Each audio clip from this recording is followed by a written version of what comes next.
Admiral Zektar of the Hegemony Council adjusted his ceremonial scales as he reviewed the Galactic Strategic Assessment. The holographic display showed thousands of star systems, each marked with tactical significance ratings. Earth glowed a dim yellow, barely registering as minor interest. The humans possessed no quantum fold technology, his aide, Commander Voss, reported with characteristic hegemony precision. Their fastest ships require months to traverse distances we cover in hours. Their weaponry relies on primitive kinetic and nuclear systems. Military assessment, negligible threat. Zektar's mandibles clicked in what passed for amusement among his species. Fascinating how this negligible threat managed to repel our initial probe fleets. Flukes, Admiral. Their home system contains unusual gravitational anomalies that interfered with our targeting systems. Nothing more. The war had raged for 3 cycles now, the hegemony's expansion pushing against the stubborn resistance of the Outer Rim Coalition. Dozens of advanced species had fallen to their superior technology and coordinated tactics. The humans, isolated in their distant spiral arm, had been deemed too insignificant to warrant immediate attention. That assessment was about to change. Captain Sarah Chen stood on the bridge of the UES Defiance, watching the impossible sight before her. The hegemony fleet stretched across the void like a metal constellation, over 200 ships of various classes, their hulls gleaming with energy, shielding that her people could barely comprehend, let alone replicate. "Ma'am," her tactical officer called out, "long-range sensors confirm it. The Kalari home system has fallen. We're receiving scattered transmissions. It's not good." Chen closed her eyes briefly. The Kalari had been humanity's first alien contact, peaceful traders who'd shared star charts and warned them about the hegemony's approach. Now their crystal cities were likely nothing but radioactive glass. "Signal the fleet," she ordered. "Execute Protocol 7. Across human space, a transformation began that would have seemed impossible to any observer familiar with standard military doctrine. Instead of forming traditional battle formations, the human fleet began to scatter. Ships departed for seemingly random coordinates throughout the galaxy, their destinations calculated not by strategic value, but by a different kind of mathematics entirely. Admiral Zektar received the first report 6 days later. A hegemony supply convoy protected by 3 destroyers had vanished near the Proxima Junction. No distress calls, no debris, simply gone. "Investigate immediately," he ordered. The investigation revealed nothing but empty space and the fading radiation signatures of human ships. Ships that, according to every tactical manual in existence, should have been obliterated by the destroyer's superior firepower. Then came the second report. And the third. Commander Voss struggled to maintain his composure as he delivered the briefing. 17 separate incidents in the past 10 days, Admiral. Supply convoys, patrol squadrons, even a research station. The humans appear to be using hit-and-run tactics, but their coordination suggests a level of strategic planning that should be impossible given their communication limitations. Impossible how?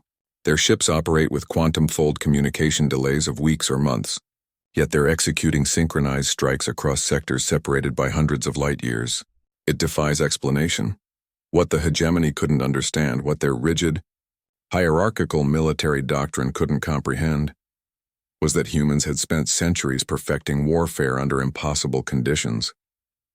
Cut off from instantaneous communication, they'd learned to fight like a swarm rather than a traditional fleet.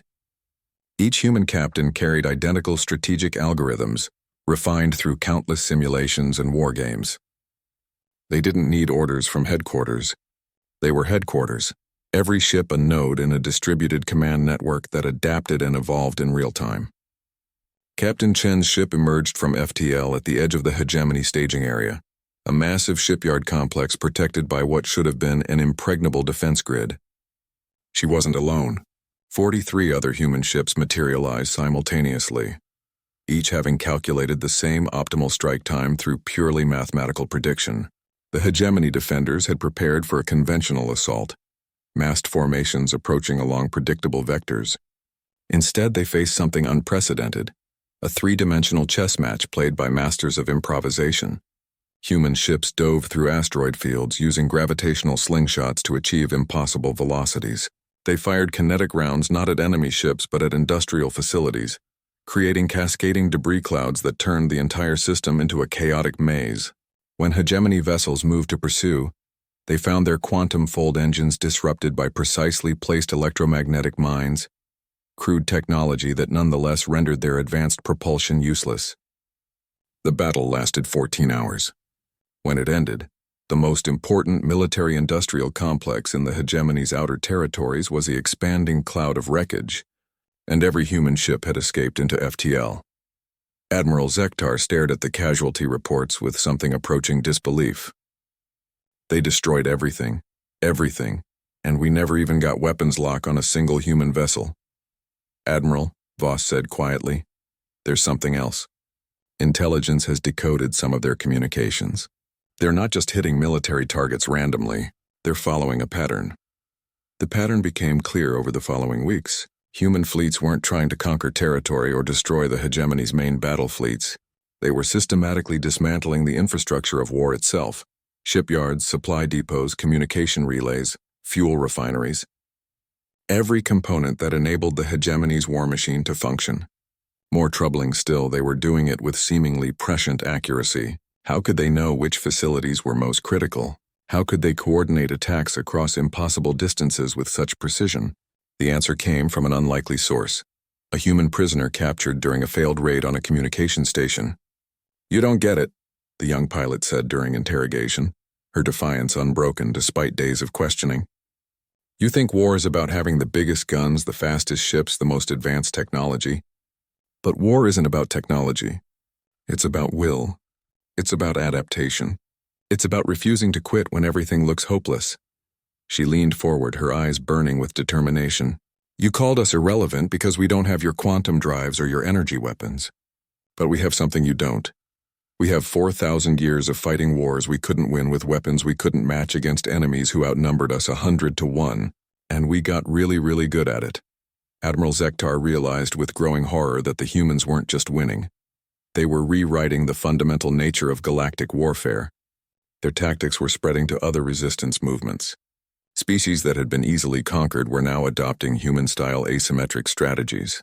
The hegemony's technological advantage, once absolute, meant nothing when the enemy refused to fight on their terms. The war continued for 2 more cycles, but its outcome had been decided in those first crucial months. When the ceasefire was finally signed, it wasn't because the hegemony had been defeated in some climactic battle. It was because they could no longer sustain a war economy against an enemy that had made the very concept of war economy impossible. Captain Chen, now Admiral Chen, stood in the same spot where she'd once watched the impossible hegemony fleet approach Earth. This time, she was watching that same fleet's remnants limping home, their grand expansion halted not by superior firepower but by superior thinking. Ma'am, her aide reported, Earth Command is requesting your recommendations for the peace negotiations. Chen smiled. Tell them we'll negotiate from a position of strength. Not because we have the biggest ships, but because we've reminded the galaxy that in any war the most dangerous weapon is the one between your ears. In the end, they hadn't declared Earth irrelevant. Earth had declared their entire way of war obsolete.